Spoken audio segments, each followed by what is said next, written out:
Kayla Ashlee, welcome back. Thanks for having me, Steve. I'm so excited to be here again. Always great to hear from you. So much insight. Can't wait. And today we're going to lock in on a very specific demographic that you've done some research on and we need help with, I think. And that's the Gen Z demographic. 19, I believe, correct me if I'm wrong, 1997, if you're born between 1997 and 2012, which if my math is correct, puts you at about the 14 to 29-year-old age group that walks into your practice. We're going to focus in on that group. And I think, as with a lot of age groups, that sometimes we can have certain perceptions, maybe even stereotypes about certain age groups, and Gen Z is certainly no exception. So let me start here. As doctors, as opticians, as business owners, what are we getting wrong about this demographic? Oh, that's a lot. Well, you're 100%. The stereotypes are, basically the average of what happens in all of our norms. And we have stereotypes from the older demographics, even back to baby boomers, right? We have certain stereotypes. And that's the reality is that the stereotype does make up a majority of what others perceive to be happening inside of each of these demographics. And what we're getting wrong when it comes to Gen Z is basically doctors are at a further separation from Gen Z. The way that they are trained to speak to their patients is at a further, I guess, gap with Gen Z because they're young. They're young, and there are even some doctors that are coming out that are now Gen Z. That actually, in one of our test markets, they had a new doctor that was starting, and this doctor had been taught how to speak to patients as a Gen Zer, and they were horrible because you would think because they were Gen Z they would just get it right. But the reality is that coming back to your question, the reality is that understanding that these we as a whole, opticians, doctors, the practice as a whole unit, is really missing out on the opportunity of connecting with Gen Z because we're speaking at them. We'll dive into this quite a bit as far as how we communicate and how their world is very different from the world we had growing up. Me, as I call myself, the token millennial. It's very different even from the millennials. As far there's a lot of similarities, but there are a whole lot of differences as far as um, Gen Z being able to, I'm going to say, cut through the BS. If we can get right to You can say that. it. And the reality that they see the world a little bit differently because they've been exposed to so much. So back to the original question, what are we messing up? It's that communication and that connection with them that overall is really hindering us the ability to be able to, number one, provide a service that they see valuable, and then number two, be able to sell eyewear to them. And interestingly enough, we'll go over this in a little bit, but interestingly enough, they're really easy to sell to, which is awesome if you know how to do it. So, yeah, and I think the conversation is so interesting because it really digs into something that I think is a tremendous skill to develop that not everyone has. Some of us think we have it, but do we really have it? And that's the ability to communicate effectively and the ability to communicate in a way that really connects with other people. And there's a whole art. I found your research and what you sent me really interesting on this specific topic of connecting and communicating differently with this age group. And I think, we could look at all age groups a little bit differently, but I think it's important to understand how do I adjust my communication style with a certain age group. So I want to dig into some of the things that you talk about, like they're easy to sell to. Where do we go wrong? I mean, are we over explaining things? Making not making them having to ask you things over and over again. There's a lot of gaps really in the communication throughout the entire journey. I want to talk about that as well. It's not just the doctor, it's the optician. You stress something really Mm-hmm. important, the technician's role in all of this, which I think we tend to neglect that. position Yes. from the standpoint of communication. So that was a lot. So let's narrow that down to just Kayla, on a maybe just a broad level, 10,000 foot view. What do you think are some of the most common ways that doctors communicate in a way that does not connect with this age group or creates a disconnect? Yes. Well, to understand that, you first need to understand what Gen Z is created with, or what was created around Gen Z. They have a life that is fully digitally native, fully. Like they don't remember a life before cell phones with big old screens on them that connected to the internet.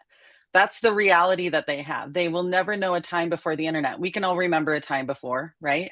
But the reality is that they have had instant access to everything, which is crazy. They've had instant access to information, fact checking, reviews, constant comparisons, for what people believe on a grand scale. Like, remember when you used to be sitting around like the dinner table or at a holiday, event with your family, and your, Uncle Bob would start throwing down facts, and you're just like, yeah, I'm pretty sure that's not true.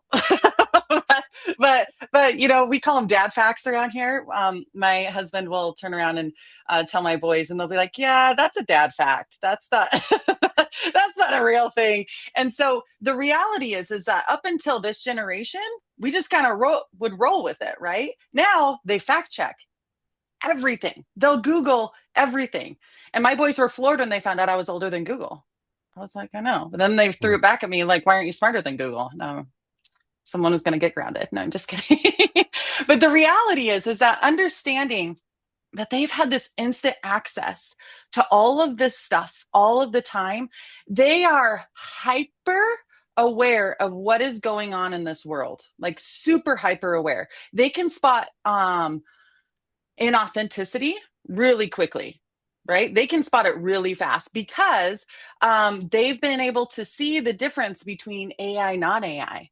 They've been able to see all of these different variables and because of their hyper awareness, things that millennials and older will actually look at and go, wow, did you see that video? And they're like, yeah, that's AI all the way. Like they can see it, right? Because they've been able to, I guess, build this trust of in themselves of being able to decipher the BS, right? They research everything before they trust it, right? Including, Uncle Bob and all of his stats, right? And they really go through the research of figuring something out. Now, our research back in the day when we would have to look something up would be like going to the library, looking it up, using the Dewey Decimals, like that whole thing, whatever that, you know what I mean?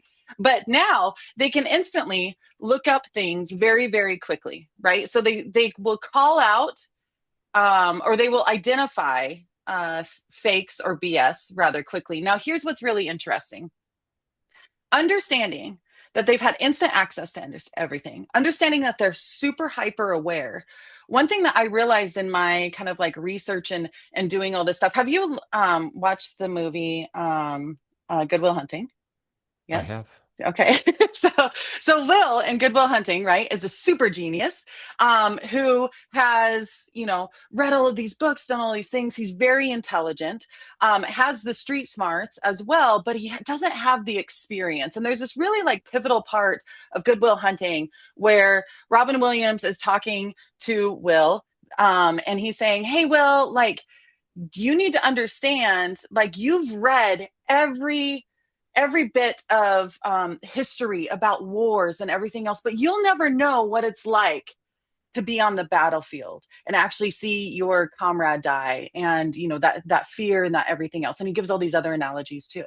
But the point is that in my studying, what I've realized is that we've got an entire generation of wills. These people that know so much. They know more than you and I. They've seen so much, right? But they've never experienced it. And so there's not that background of they know they've seen a lot, but they haven't ever actually had this full experience of what's going on. And so what they have in relation is a lot of uncertainty.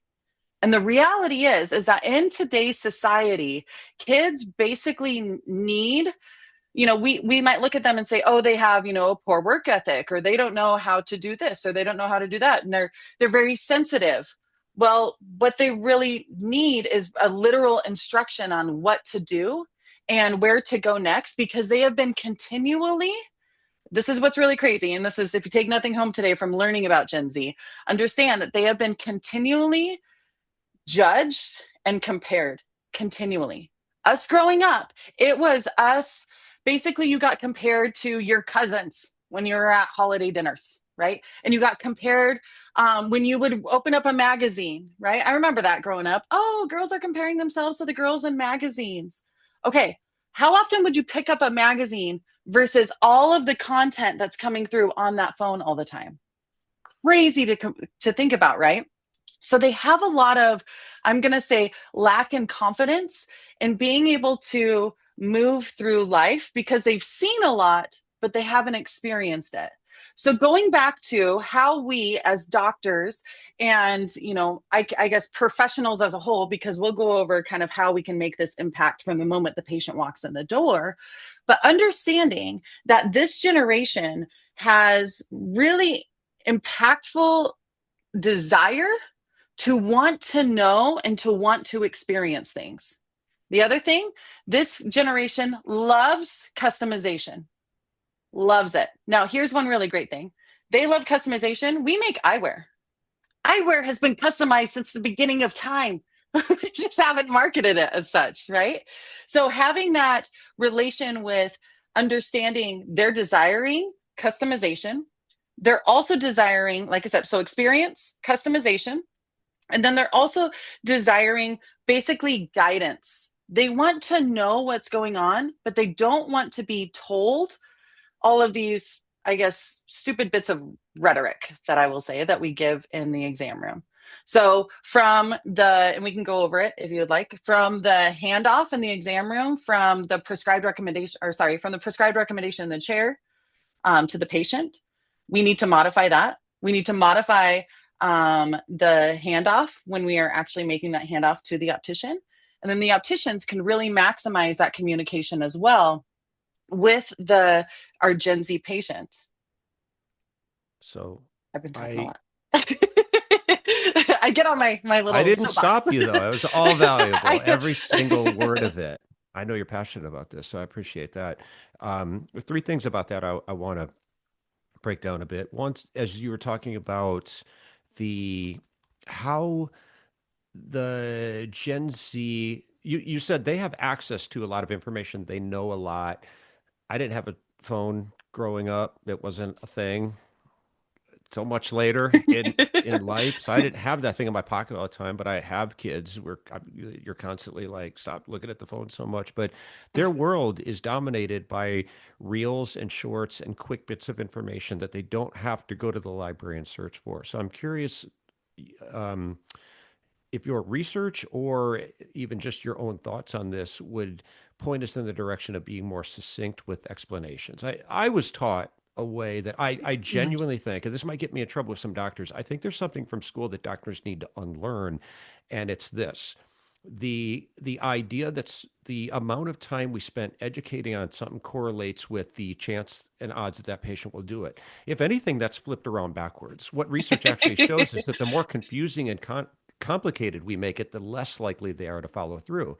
And at school, That's we right. were almost rewarded by the number of words we used. We would go out, and maybe in fairness, this is the best way to teach students, but we would go into the room, see the patient, come back in, present to the doctor or the professor, and they would say, did you go over these treatment options? Did you go over, these symptoms? Did you talk about this? Did you share that? Did you tell them about this research? Oh, those poor patients, their heads must have been spinning when they walked out of there.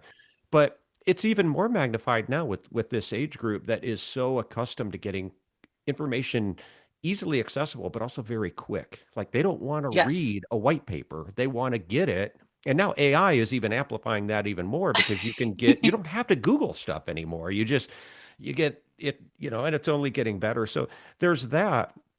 So maybe a two-part question here. And I'm really interested in the customization side of the experience slash customization side. What do we need to change about the experience? Because in some offices, in some practices, opticals, it can be very stale. And you know this. You go in, you get the Yes. exam, kind of a lazy handoff to an optician, and then it just becomes very transactional. Here, let me go grab you a few pairs, put them down. You go over their insurance, fill out the paperwork, and send them on their way. What needs to change about that? So, again, where do we need to change the, let's call it maybe the patient education component? Do we need to make it more succinct? Do we need to get to the point quicker? And then what needs to change about the overall experience in the practice that's going to better resonate with that age group? Yes, we'll dive right into that. I love this. Now, one thing I'll tell you is because if there's one thing about optometrists, there's a lot of naysayers. Oh, that's not going to work, Kayla. I will tell you, um, in what I'm going to tell you, as far as communicating with your patient from the moment that they walk in the door, in the exam room, communicating the necessity of the prescription, everything else, what is really interesting is in our test market opticals, when we are implementing this new verbiage, so many times I get optometrists that are like, well, great, Kayla. Now I got to have my scripts that I give my regular patients, and then I have to have a script for Gen Z. Mm-mm. I will tell you right now, my friends, all you naysayers, listen up. Because what we have found is that this new way of communication is not just better for Gen Z, it's better for everyone across the board. Yes. Okay. So it's just overall better communication. Now, Gen Z is setting up the principal foundation as to why we did it. Yes, absolutely. But it's increasing capture rates. That's all you need to know. So we got all the buy-in right now. Okay, so the thing to understand is that with older generations, and this is why school teaches things this way. With older generations, when you start talking doctor talk, right? They go, "Wow, this guy knows what he's talking about. I should listen to him." Okay, and basically, from millennials to Gen Zs, and I'm sure it's going to be even younger, that is no longer impressive. So sorry to break it to y'all. It's no longer impressive because this, especially in this younger generation, because they have been taught, especially in the past 6 years, to question everything, right? Question what's recommended, question doctors, question science, question. There's a lot of questioning always going on, right? Right, wrong, or otherwise. I'm not here to get into that. The point is that it's not just my doctor said it, so I'm going to do it. And with the fact that we have so much information out there, there's a lot of doctors that are of the same, let's say, specialty that have different opinions on things. And I don't think that that's wrong. I think that that's an okay thing. But the reality is that society is at a point where basically we're no longer impressed just because you're a doctor. Sorry. But we are impressed with your overall sense of knowledge and how you can help us. So, as a let's jump into the exam room and the prescribed recommendations from the doctor. Typically, a prescribed recommendation would kind of go like this: like, I'm prescribing for you a set of single vision anti-reflective lenses, and with this anti-reflective treatment, it'll help you look better, feel better, and see better. Do you have any questions for me? Okay. So a lot of doctors, they'll go, what? Write that down. That was good. Because I'm not going to lie. Some of y'all, your prescribed recommendations are awful. I see hundreds, so I could say that. Some of you guys are like, oh, she said a lot of great things in there. Let's go. That was nice and succinct. I like it. Okay.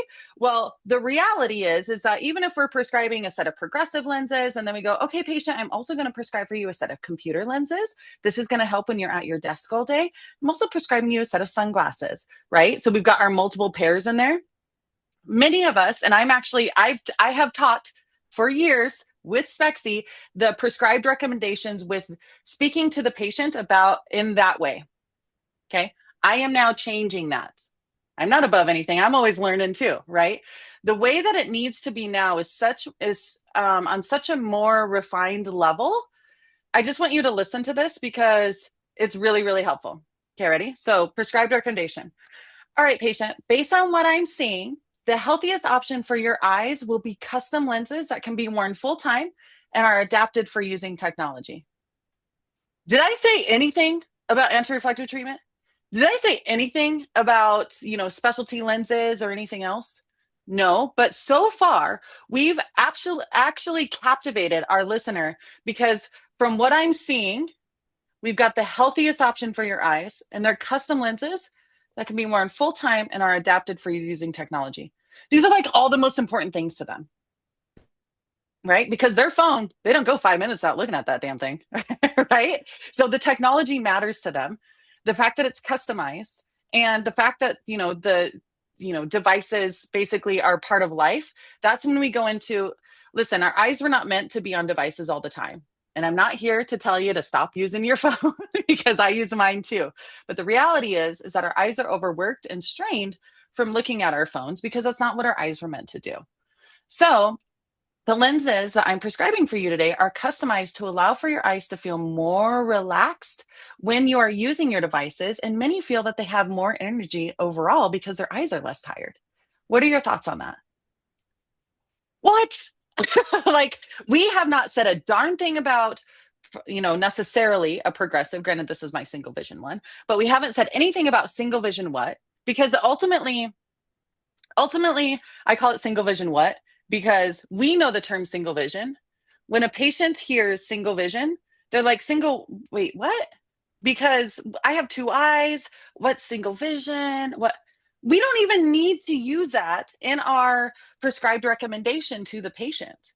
And we're limiting ourselves when we do. What they want is they want a bit of a conversation that has zero lingo in it. The only thing I want as far as lingo to be used is prescribed.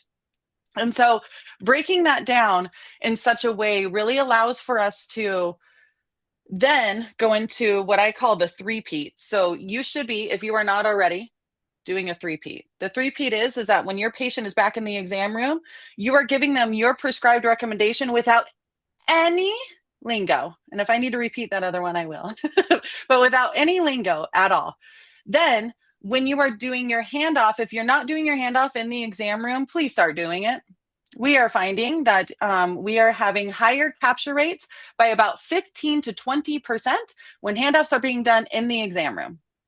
Okay. And that's being, on the low side. We've seen some that are higher, but I'm just giving really, I guess, acceptable overall numbers. 15, y'all, if I can increase your capture rate by 15%, let's just get that optician going back to the exam room. Because what happens is in the exam room, when your patient crosses that exam room threshold, right, for that doorway, I don't know what happens, but they get what I call patient amnesia, right? They just freaking forget about all the awesomeness that you just showed them back in that exam room.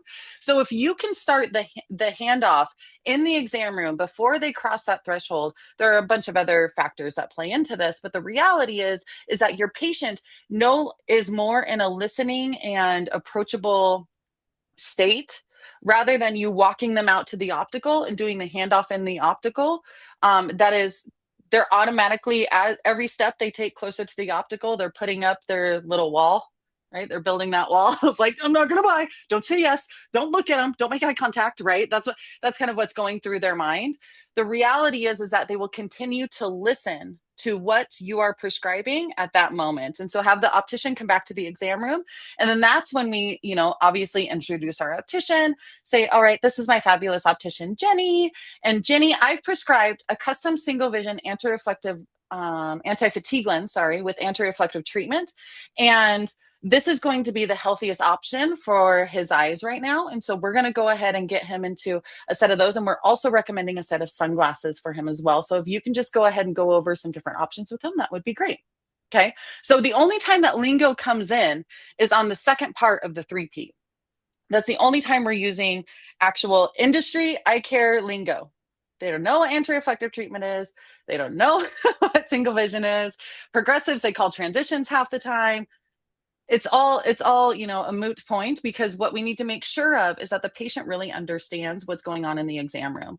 And coming back to when you have your patients right now who are millennials and Gen Z that are listening to your spiel of, I'm the doctor and let me give you all my lingo and impress you with the length of what I'm saying.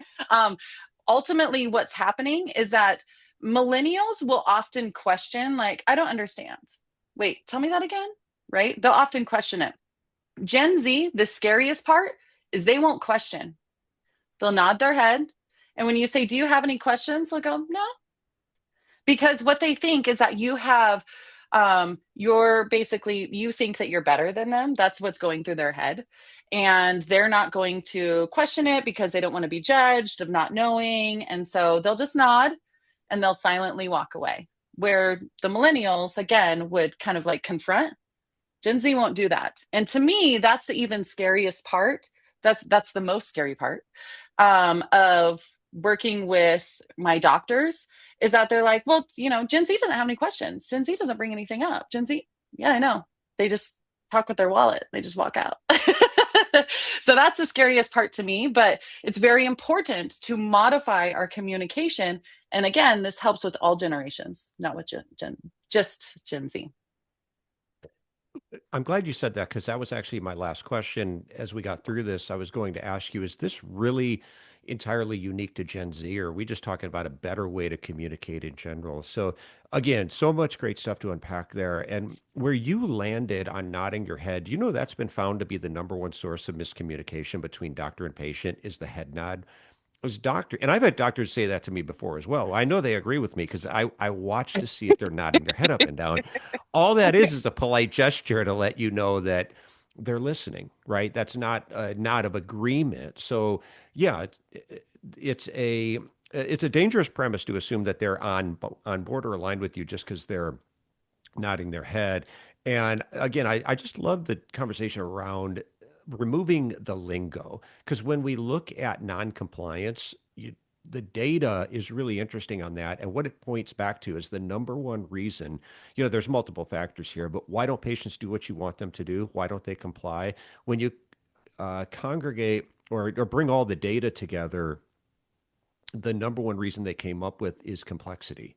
When we make things overly complex to the point they don't understand, and like you said, that age group is not even going to say, they're not going to interrupt you and say, Doc, I don't understand what you're saying. They're just not going to say it, but they'll walk right out the door. And by the way, for the doctors who are hesitant to change things, you can send your angry emails to Kayla at bspexy. It's okay. Yeah, Do yeah, it. I actually I would send those people to you, but um, and the part about removing the lingo, do you know who Sarah Blakely is? Hmm. Okay, Yes. with the first female billionaire, and she was she created Spanx, is what she Spanx. Uh-huh. created. So Yeah. Spanx, and she's the one I heard, I've used this in presentations before, fall out of love with your product. Too many companies are in love with their product and just keep wanting to talk about the features and the product. But what people really want to hear is outcomes. What people really want is a solution, a transformation. So when you bring down the conversation around product and features and really focus on what those products or features are going to accomplish. What are they going to get out of it? What's the outcome? That's what people are really interested in. And it's the same thing, but it's just completely reframing the conversation in a way that's really going to connect and resonate with them. You want to create that moment where they go, I get it. Not only do I get it, but you get me. You get me because you know what I'm going through. You understand what I'm saying, and you're talking about a solution to a problem, not just a product that you're trying to sell me. Yes, absolutely. Absolutely. And, all of that coming, full circle, kind of moving into the next step of kind of the patient journey is, the handoff and everything else. Understanding that, I got to pull up my site here so I can see it because I'm not Mhm. going to pretend like I have it memorized. 73% of Gen Z are willing to pay more for a product when it aligns with their values. Okay. Now, some might look at that and go, okay, but what are their values when it comes to eye care? That, my friend, is what we're there for. We're there to help create that sense of value of why they need it. And so when we go into our prescribed recommendation and we say, from what I can see, this is going to be the best solution for the overall health of your eyes, and you're going to have so much less fatigue, and you're going to have so much more clarity. Duh. Yeah, they're going to be aligned with that, right? Now, here's what's really cool is that millennials, and I say all of this in generalities, right? So for a majority the of I guess society in each of these generations, understanding that there will be the few, everyone used to say millennials don't want to work. Okay, well, I have been a hard worker and worked 80 hours a week since I was 15, right? Like that's the time. Like not everyone is exactly in this little swarm. And so when I talk about Gen Z, what's funny is they're like, well, yeah, but my son and his friends aren't like that. Or my my so and so and their okay, just listen to the overall concept of the reality is that Gen Z loves transparency. When you can be as real as humanly possible, they love it. Okay, because they've grown up in this life of fake and filters and all these other things, right? So they love transparency. They love being informed, but they hate being told what to do. Okay, so understand that difference. They love to be informed of what's going on, but not be told what to do. And so sometimes in our prescribed recommendations, it comes off as being told what to do rather than this is why I think that this is a good idea for you, kind of thing. Right? They love being guided because again, these are the goodwill huntings. These are the wills, right? They've never experienced it, so they want to be guided along that experience, but they don't want to feel pressure. Okay. And we might go, well, yeah, Kayla, nobody loves to feel pressure. Yes, but we'll dive into that. The thing is that they will more willingly be guided, and they're so easy. They're so darn predictable. Once you can kind of like unlock all of these little keys, they're so as a generation, so easily once you understand everything, so they're so easy to impress, so easy to I guess predict. Therefore, they're really easy to influence in the right direction. You have to be doing it with true authenticity. You can influence the heck out of them. It's so great.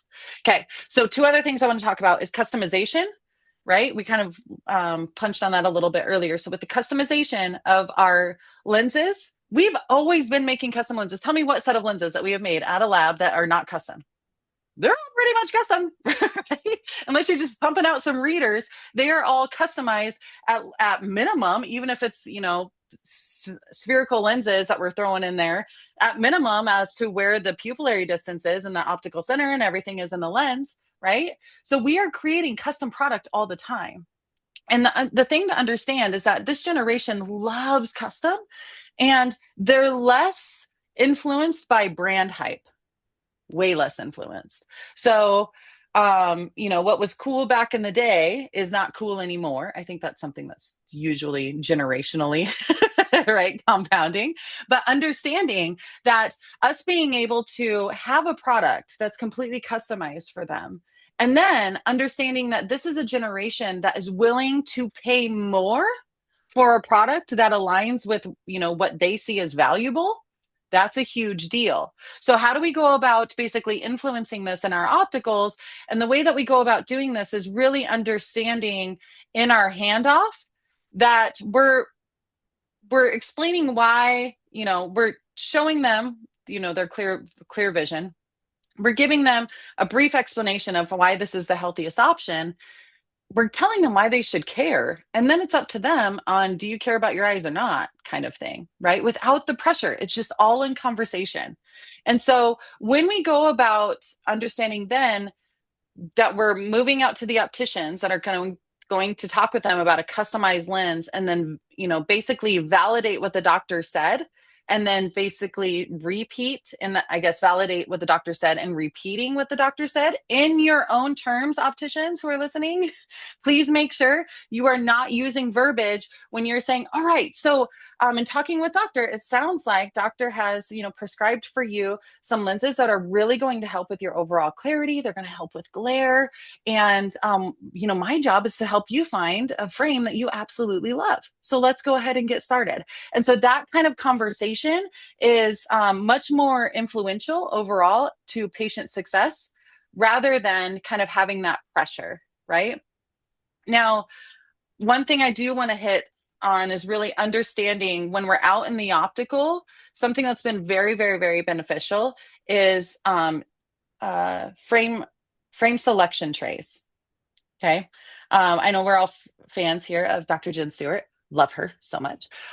She is fabulous at using her frame selection trays. We have found that in our unintentionally found that in our Gen Z research, curating a custom, basically, selection of eyewear for your Gen Z patient is something that is hugely beneficial. It allows for them to go, oh, well, this person is quite the specialist, aren't they? And then you go about curating based upon their prescription, what they came in wearing, their face shape, their um, overall kind of like vibe that they have going. And you have basically something that compares to what they've worn before, something a little different, definitely a few pairs of sunglasses. And so having a frame tray has been proven to be beneficial in many opticals, including Dr. Jennifer Stewart's. But what we found is that our opticals that were in our test market, when we were utilizing this for our Gen Zs and really focusing, changing, which takes a long time, docs, to change your verbiage in the exam room, and then have the opticians also change their verbiage, we found that they were getting much more involvement in utilizing their frame trays, as far as being able to have the patient not go out and look at this entire sea of frames that's out there. That is often, I'm not gonna lie, y'all have it cluttered. Some of it looks a little bit outdated. And there's a ton of frames, but they love the idea of having the selection kind of curated for them. Not to say that they won't go shopping, but it really intrigues them because you've customized something for them. So that customization doesn't just come with customizing the lens. It is also translated through, I've curated this, collection of frames for you. Let's go ahead and try these on and you can let me know your thoughts. Has been amazingly powerful in getting your Gen Z patients to stay in your optical gallery. And I'm going to go back to, again, Dr. Jennifer Stewart will, and others, of course, other Spexy opticals. If you want to go ahead and jump in here, you certainly can. But other opticals that have utilized selection trays, it's hugely beneficial, again, across all generations. We just found it to be really profound with Gen Z. So,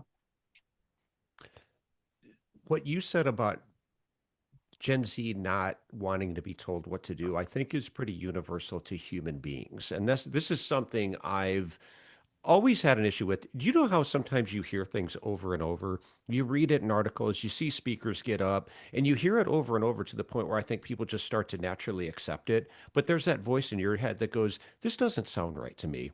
This is one of those issues. And again, it's okay. kind of got me in trouble. I sort of reluctantly brought it to a presentation once and said, look, guys, I'm going to give you a different perspective on this because I know we keep getting told we're supposed to be.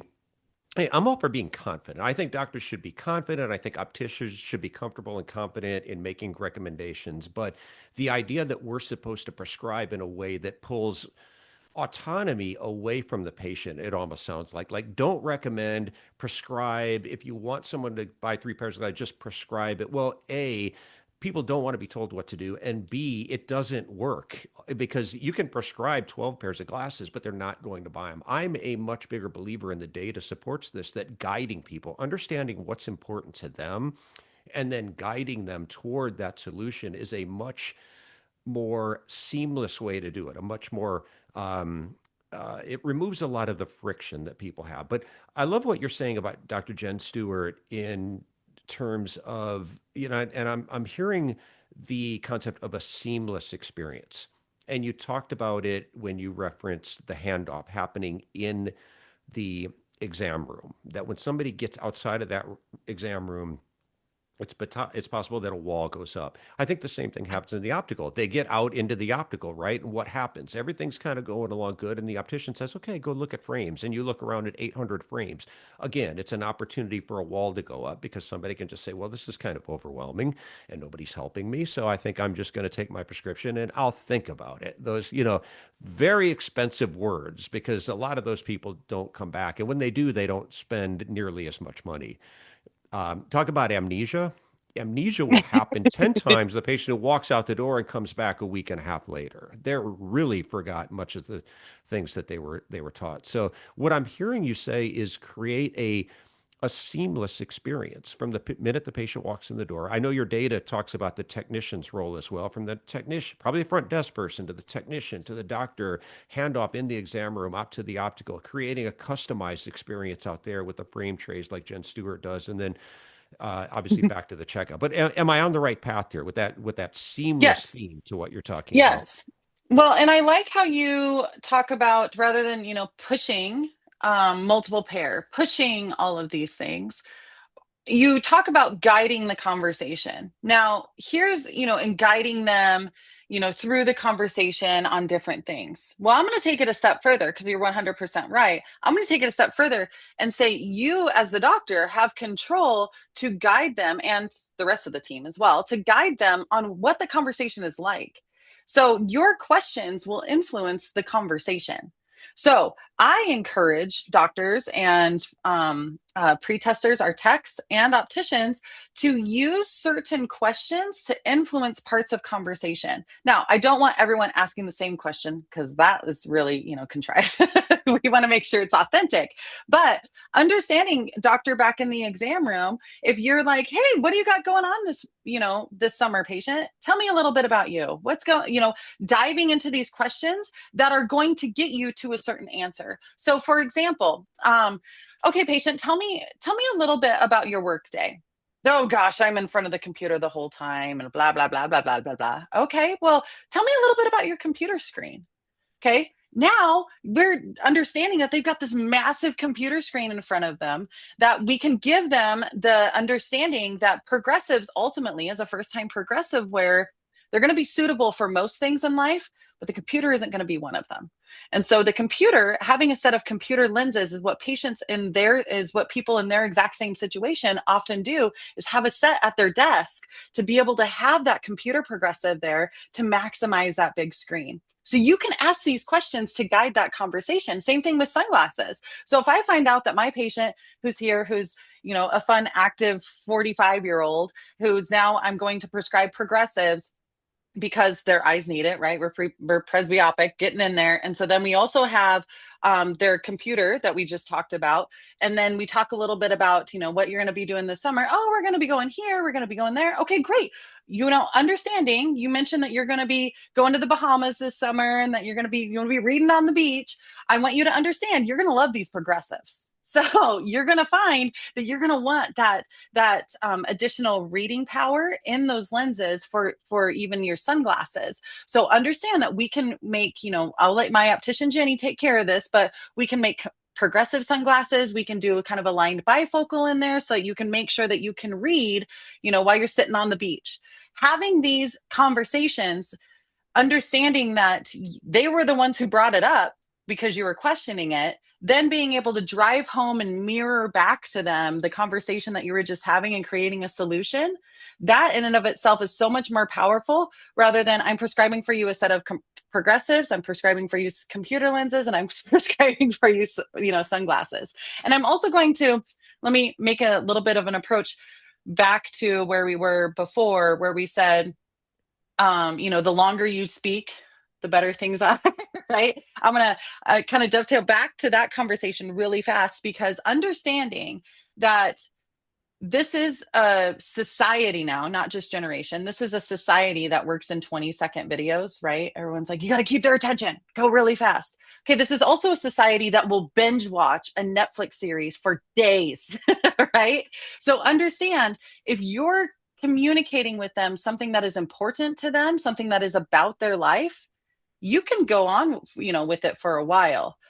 It's basically that little, capture them. Understanding that people love talking about themselves. That's what needs to be happening at a rapid pace, is asking questions to get them back to talking about themselves. And that's what we learned about last year in my Stop the Walkout series. So I did a really refined training on understanding patient communication. And that goes a lot back to that, with guiding the conversation from your pre-testers. Can be guiding conversations. We give a whole list of questions that pre-testers can ask to kind of get the patient thinking about things. If your techs are only asking, like, how's your vision? Oh, it's good. Mm-mm. We need to be asking so much more than that. Other things that influence is like the front desk. When your patients come in the office, if you have your patient coming in the office and checking in and then going over and sitting down, absolutely not. If you have your front desk encouraging them to go sit down, absolutely not. Patients love being told what to do, especially Gen Z, because they don't know exactly what they're supposed to be doing. Again, not a whole lot of experiences. So we're going to be encouraging them, hey, go ahead and come follow me. I'm going to show you these really cool LaFont frames that we just got. Look at how beautiful these are. These are really nice. I'm going to let you go ahead and take a look around here, and then I'm going to go get your tech, and they'll be right out to get you in just a second. That is so much more powerful. So if you take nothing from this today, I want you to stop sending people over to your waiting area to sit down. If they need to sit, they will sit. Often they sit because they don't know what else to do. So send them out to the optical. It'll be hugely beneficial for And as we close out here, I love that you brought it back to questions because I think it's really the most important part of the exam. I'll go so far as to say I think the sale happens in the questions that you ask because you do get people you. Yes. thinking about the problem, talking about the problem. Honestly, if I were sitting in front of a doctor, an optician, a salesperson in any capacity, in the beginning of the conversation, I want to hear very little talking from the doctor, from the optician. I want to hear listening. If you find yourself as the doctor or as the optician doing all the talking while the patient, you get a little bit of information. How's your vision? It's fine. Okay, now let me tell you all about the product, and you find yourself doing all the talking while they just sit there and nod their head. You're losing. You're not getting that sale. You're losing because you're not giving the patient space to really tell you what's going on with them. And interestingly, a lot of times the first problem people tell you about is the problem that they'll tell you about. It's not the problem that they're willing to pay for. How is that problem affecting them? How is it affecting them in their lifestyle? How is it affecting them at their work? And we know from research that emotions drive our decisions more than logic. It's the other Yes. thing doctors do wrong is we bring we bring a logical argument to an emotional problem.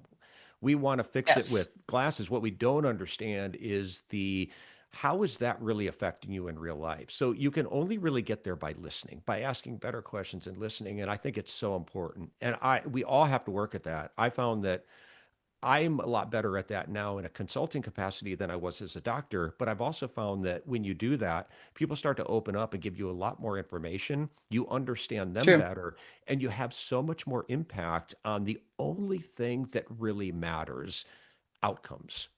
All of this is Yes. all for nothing if they don't take action on what you're talking about. So that's all I really care about. So I've learned to ask better questions and do more listening and get them talking. And it's so interesting. Sometimes people actually start to come up with their own solution. I find this in consulting, Yes. Kayla's people. Yes. Some of the best calls I've ever had, true, absolutely 100% true. Some of the best calls I've ever had with other doctors in a consulting capacity are the ones that I did the least amount of talking. And every one of those calls ends the same way. Thank you so much for your help. And I'm just thinking, but I didn't do anything. You did all the talking. You taught You guided the but conversation, though. I elicited the problem and guided the Yes, conversation. It's that's so much right. effective. And you know what you just did? You made selling easy. It doesn't Yeah, have to be so hard. Selling is hard when you feel like you're trying to convince somebody. It's actually quite easy when you're guiding the conversation. And the real upside to that is the benefits are better. So I absolutely. anything else you want to close out with? We're coming up on time here, but is there anything we miss? And I know I feel like to some capacity we scratched the surface on a really important topic, but is there anything else on your Yes. mind right now that you want to share? Because I know we could go on forever, but what else did you want to cover before we part ways here? What I would say is that right now this whole conversation has really been around Gen Z, right? And being intentional about conversation with Gen Z and making change and making adaptation. And I know some docs will listen to this and then they'll go and they'll try and shoot off some things to a few patients and they'll be like, oh, that didn't work. But the reality You is know is us that well. you is that you've been doing things this way for eons. Right? And then you expect after one podcast to go in and go, yeah, that didn't work after you try it on two or three patients. The reality is I would encourage you, and this is what I encourage my students to do inside, my membership that I encourage my members to do, doctors and opticians and front desk and tech and the support team to understand is that you little tiny intentional moments will make the biggest change overall. So many times we want to basically throw someone into a new training or throw someone into something and think that it's going to change. Well, it's going to be like a fad diet, right? Where you're going to change everything and nothing's going to stick. And the reality is that the offices that we see really maximizing what's happening in their optical are the opticals who understand opportunity costs, because it's really hard to quantify missed opportunities, right? And so when you understand that, okay, I got to this spot because I made all these little tiny things, these little tiny intentional changes, maybe you have to listen to the podcast a few times, or you can just hit up Spexy. But the reality is that understanding these little tiny bits will make a big change overall. And we have some offices in our test market that we have our what we call our VIP offices in our test market. We have some new offices that we are also running a test market on, and I will tell you, the results are freaking fabulous. And what this test market is only testing one thing. We want them and their team to log in to our system for 15 minutes a day. Now, let's say that you got too busy yesterday, so you couldn't do it. Today, I need you to put aside 30 minutes. Okay, 15 minutes a day. Some of you are like, I don't have time for that. Have them take their lunch 15 minutes early. Maybe don't start patient care 15 minutes later and everyone jumps in for 15 minutes. It matters, and this is why. Is because 15 minutes, 5 times a day is, an hour and 15 minutes a week. Okay, that's learning that you would never have done. And so many offices are going, wait, Kayla, I have to wait until so-and-so comes back from maternity leave. I have to wait until we find the right person to hire. I have to wait until my new hire is trained up. There's all these freaking excuses as to things that we have to wait. I'm going to wait until the doctor is on vacation. I'm going to wait. And the reality is we can get so much done with just 15 little tiny minutes. And so then a month, that hour and 15 for a week turns into 5 hours a month, turns into 60 hours for a year. And that's just for one person. So if you can imagine your office intentionally upskilling yourself, just a little tiny bit a day will go about making a really big difference overall. That's, I guess, the big thing I want to drive home for you guys is take these little tiny little bits, little nuggets that you learned today in the podcast, and go talk with them about the team, talk with them how you're going to implement it, talk with them how you're going to actually practice doing it one-on-one with each other, and then how you're going to change your script with the patient. These little tiny changes will ultimately make a big dynamic, big shift over time. And so that's my thing as far as guiding you guys. I want to drive home. Opportunity costs are massive. Take the little tiny opportunities. Yeah, I agree completely in the tiny changes, and it works. I know it works because I've heard it. I've worked with a lot of offices in this capacity. I've had people that have, um, you know, maybe heard me speak or done a podcast on the topic, come back and said we made some changes, and they're usually small changes. Nothing we're talking about here today is anything massive, and they come back and say, I did that, changed the way I did that, changed the way I communicated, changed my approach in the handle, and it works. And they have tangible, concrete data that supports that. So it's not yeah, don't give up quickly, but Not implement the theory. changes. Yeah, it's not theory. It's absolutely not theory. It absolutely works. And don't take our word for it. Do it. Try Just try it. Do it for a it. period of time. Track where you're at now. What is my handoff? What's my capture rate right now in the optical today? Knowing that here's what we've been doing and here's where it's getting us, and make some of these changes. Implement them small and just see if you get different results. And once you get results with that, just keep compounding it, keep getting better. It's just small changes. No, nothing here is trying to overwhelm people with any kind of massive change, but my goodness, continuous improvement is so important So in any important. business. So thank you Yes. so much. As always, this was fantastic. Where do people find out more about you and your company? Well, all you have to do is Google Spexy. We're everywhere. If you don't see us on the socials, just Google Spexy. Our direct website is spexy.co. But you can just look us up. We're super easy, super simple to work with. You can log in and have your immediate access to all of the, I guess, resources that you and your team could possibly need to start making the most of the opportunities in your optical and start capturing more patients. So. Fantastic. Well, thank you so much. As always, appreciate your Yes. time, Kayla. Awesome. Thank you, Steve. I hope to talk Thank you, soon. Kayla. Thanks everyone for listening. We will see you next time on the next episode of I Own a Business. Thanks so much.